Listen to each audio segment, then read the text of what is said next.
c'est que c'est très varié et il y a eu des évolutions, notamment dans les modes de commercialisation. On a un marché du terroir que vous connaissez tous, qui est vraiment vivant.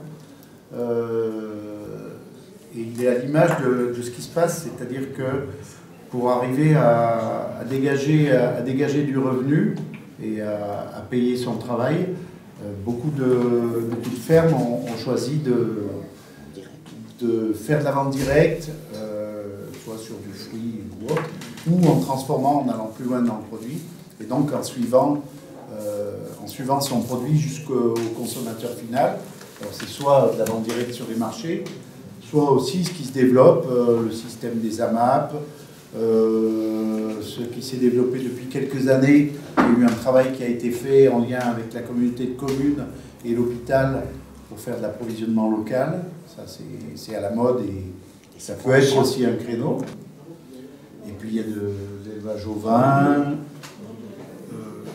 traditionnellement plutôt pour la viande, les agneaux, mais aussi là des gens qui se spécialisent et qui font du lait et qui transforment. Et puis un gros secteur fruitier avec des productions importantes comme la cerise, l'abricot, la châtaigne qui reste toujours présente. Si on avait une politique agricole plus accueillante, il y aurait des candidats, il y aurait des personnes qui voudraient venir s'installer en agriculture dans le coin. Il y a des candidats.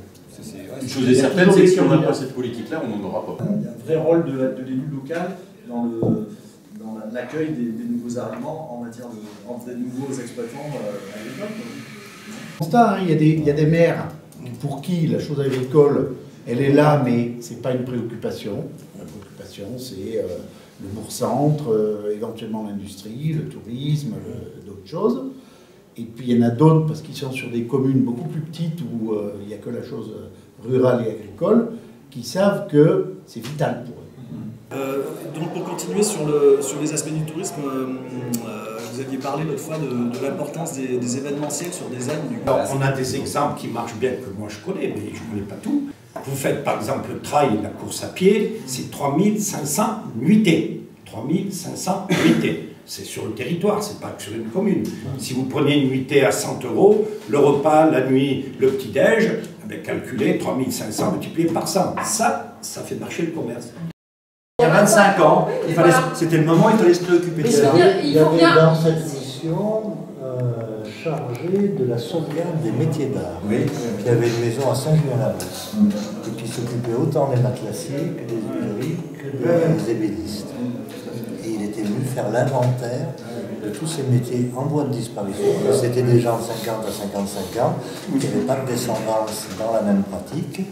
Et il était là pour faire l'inventaire. L'inventaire a été fait et ça s'est arrêté à l'inventaire. Dans la municipalité, il devrait y avoir quelqu'un qui serait chargé du commerce et de l'artisanat et des relations étroites, parce que c'est ça qui fait le tissu de la politique.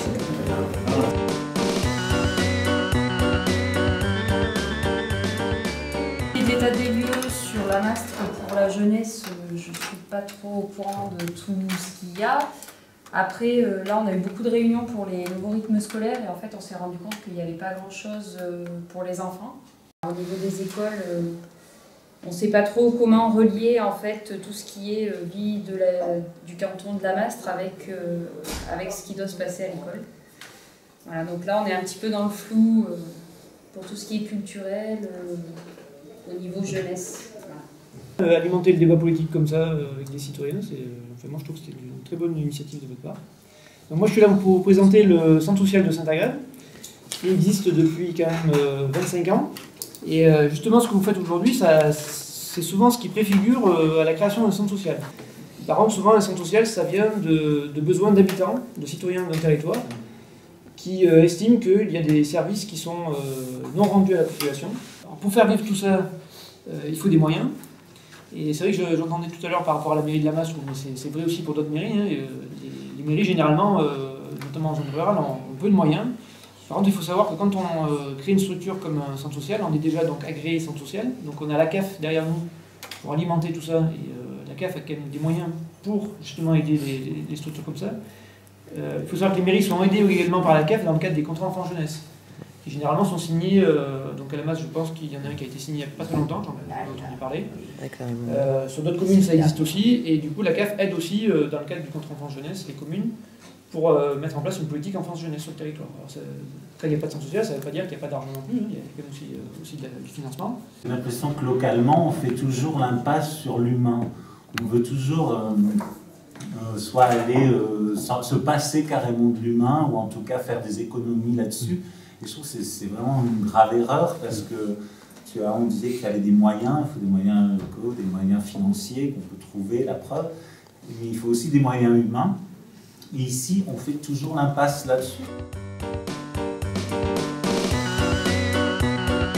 Moi, je vais pas vous parler d'urbanisme au sens route, tracé, plan, etc. Mais plutôt pour vous dire qu'il y a aussi, toujours pareil, un aspect humain dans cette approche-là aussi.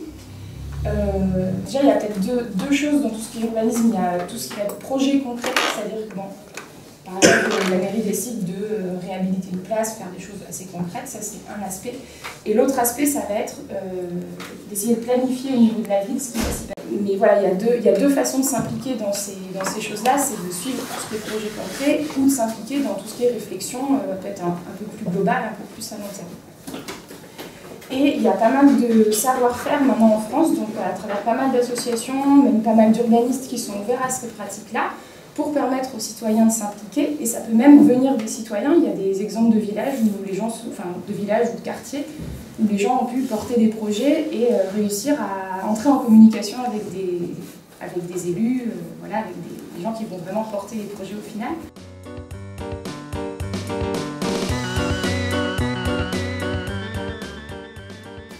Ces petites soirées, soupe, ciné, débat, on les commence toujours par un petit peu de réflexion en groupe. Pourquoi? L'hypothèse, c'est que on ne peut pas faire de la démocratie participative si on ne se sert pas ou si on ne fait pas émerger l'intelligence collective. C'est quoi l'intelligence collective? C'est un truc tout bête qui va très très bien avec la démocratie participative. Enfin, moi, j'emploie pas trop le terme, on verra pourquoi. Parce que le film qu'on va voir, c'est quand même 120 000 personnes qui ont participé, et c'était 99% de très pauvres. Bizarre. Donc, dans une vie antérieure, je vous disais, j'étais donc formatrice en démocratie participative et j'animais des groupes d'habitants dans les quartiers pauvres de la banlieue lyonnaise. Et ce que j'ai pu apprendre de cette expérience-là, c'est qu'on construit, c'est pour ça que ça marche à Porto Alegre et comme ça marche dans d'autres endroits, on construit une démocratie participative sur des pauvretés, sur des luttes et sur des fiertés. C'est les trois conditions, voilà. S'il n'y a pas ça, on ne construit rien. Actuellement, là, depuis peu de temps, je suis chargée de mission énergie-climat à la communauté de communes du Pays de Vernoux pour mettre en place des projets territoire à énergie positive.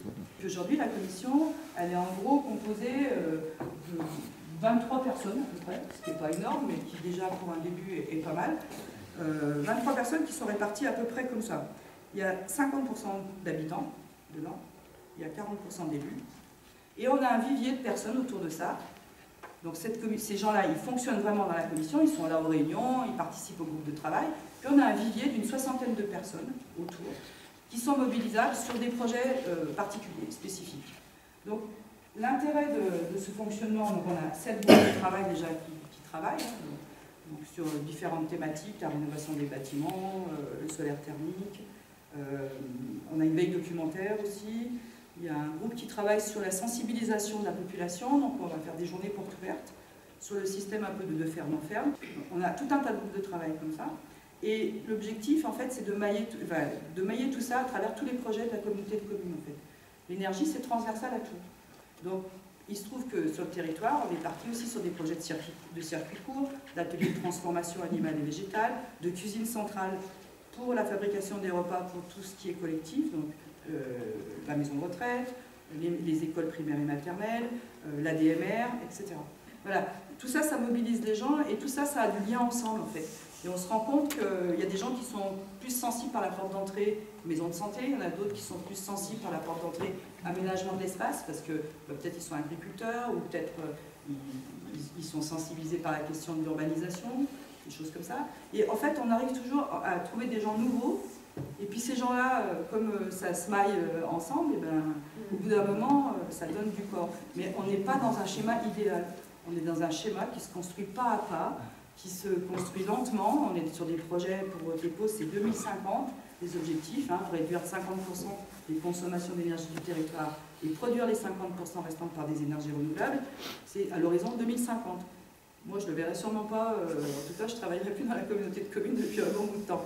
Donc voilà, c'est vraiment la question du maillage entre la volonté citoyenne d'un côté et la volonté des élus. S'il n'y a pas la volonté des élus, la volonté citoyenne n'est pas suffisante.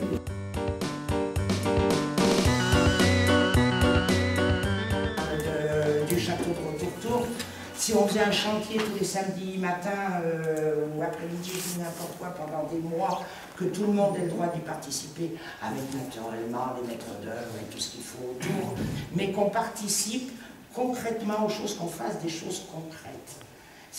Je vois que comme ça qu'on arrivera à réconcilier les Lamas 3 entre eux, tous dans un même but, mais en tournant du ciment. De créer une commission, un conseil des jeunes, une commission que de jeunes, c'est-à-dire que la municipalité ait le point de vue des jeunes, mais pas un point de vue dicté, c'est-à-dire un point de vue brut, c'est-à-dire voilà, comment ils voient les adultes qui gèrent la commune et qu'est-ce qu'ils ont à proposer, qu'est-ce qu'ils attendent. Parler de consultation communale ou intercommunale sur des grands dossiers. Créer des commissions, que la municipalité crée des commissions extra-municipales et que les citoyens investissent ces commissions.